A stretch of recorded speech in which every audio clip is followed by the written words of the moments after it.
Donnie and Dolly. The team is supported by ableauctions.ca. Closing your business? We can help. Tuesday, and all of our guests today, including Kyle Dubas, standing by, brought to you by our title sponsor, Able Auctions, ableauctions.ca. Kyle Dubas is going to join us, GM of the Pittsburgh Penguins, and as of last week, GM of Canada's team at the World Hockey Championships, which take place next month in Stockholm and Herning. Kyle Dubas joins us now. Kyle, thanks for doing this, sir. How are you? I'm good. Thanks for having me on, guys. What made you take this job? Which one? Let's go with the World Championships. The World Championship. When Doug Armstrong and Scott Salmon asked me to be involved in the with Team Canada last year and then through the Four Nations, there was quickly discussion about if our team was in the spot where we weren't in the playoffs. And just having the continuity from the Four Nations management team through to the Olympic management team, would I be interested? And spoke with my family about making sure that they would be able to come over when the families come over for the event, which Hockey Canada does a great job with. And just thought any chance to work with different people and work with players of this caliber and represent your country should definitely take it, especially at this stage of my career. So it's a great opportunity and very fortunate to work with the people that I'll be working with Team Canada and the caliber of players, especially heading into the 2026 Olympics. What's your sales pitch to players, Kyle, coming off the grind of an 82-game regular season? Well, I think it's an opportunity to represent your country. I think every opportunity that comes up to represent your country on the international stage, players should take. And I think especially with the fact that we're heading into, coming off of the Four Nations face-off and going into the Olympics in 2026 in Milan, I think this is a massive opportunity for players that are on the radar or even guys that are locked into the team to cement themselves onto the Olympic team and go to the Olympic summer camp, and the guys who weren't on the Four Nations team a chance to firmly put themselves on the radar if they're not in the playoffs. So to me, it's a tremendous opportunity for Canadian players, and just judging by the reaction so far, I think we'll be able to put together a team that the country will be very proud of and will represent Canada very well. Hey, Kyle, you saw firsthand Rick Tocchet at the Four Nations for Canada. You got to see him firsthand on the bench. Obviously, the Canucks are not making the playoffs. Would Tocchet be in consideration for the coach? Well, I think when it comes to Canadian coaches in the NHL, Rick was a part of John Cooper's staff because Coop felt he would add a lot to the group, and he did. So once it wraps with the Canucks in the next couple of days, we'll have a deeper discussion with Rick, and they obviously want to have continuity between the staffs, but you also never know what exactly coaches or management or players have on the go outside of hockey with their day-to-day lives. So we'll see where Rick is at. Obviously, he's one of the top coaches in the league, and did a great job for us at the Four Nations face-off, and we regard him very highly. So we'll see where he's at once the year ends, and what he has on the go, and whether he can fully jump into it. And if so, that's great. If not, there's a real strong group of Canadian coaches that would be excited to carry the ball in that role. Hey, Kyle, talk about Four Nations. It just blew everybody away. How great it was, how competitive it was, how it captivated North America, really, even non-hockey fans. How great was it to be a part of Four Nations? It's an experience I think that you'll never forget. You get to share it with your family, but also from my perspective, a group of the most elite players in the game, and coaching staff in the game, and managers in the game, that it was just a wonderful opportunity for me to learn from them, from Don Sweeney, Jim Nill, Julian Breezewell, Doug Armstrong. We had Ryan Getzlaff on the staff and Scott Salmon. Being a part of those things, you're able to learn so much and take so much away from them that you can apply back to your day-to-day jobs and your work with your NHL club. But I think more than anything, it was just, being in Montreal from the start of the tournament, and just with all the other stuff that was happening geopolitically, just the reaction of the fans and the support of the fans in Montreal, and the atmosphere that they created for the two games that our team played in Montreal against Sweden and against the United States.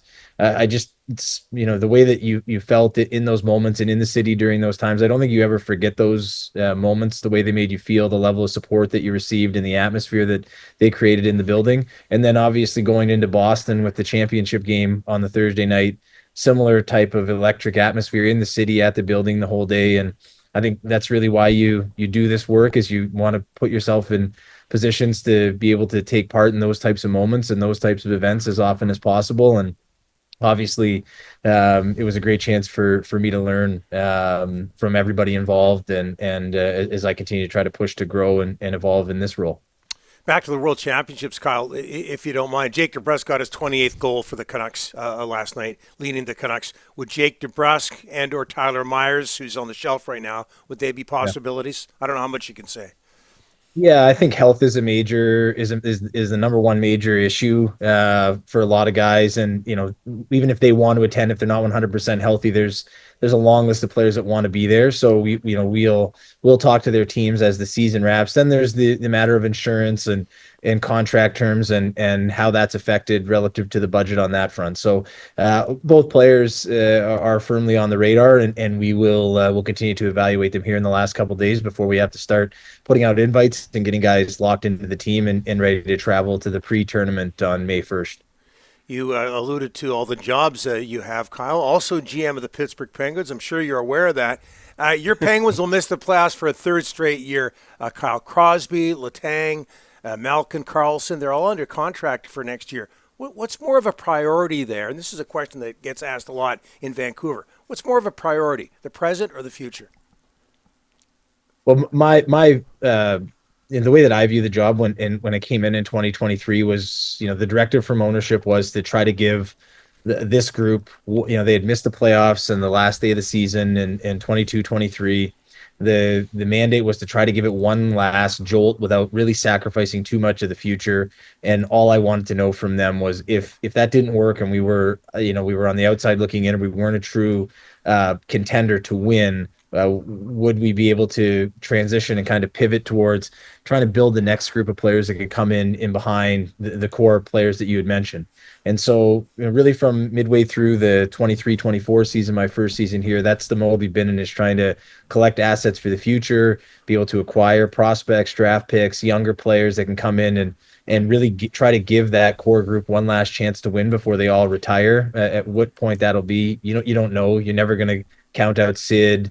And you see the way that he's playing and the way the players regard him around the league, and saw it at the Four Nations where he played injured, and you see it on display every day here. So, how long he's going to be able to maintain this level, I don't think anyone wants to put a time limit on him. And so the way that we phrase it internally is we're urgently trying to return the team to contention as quickly as we can.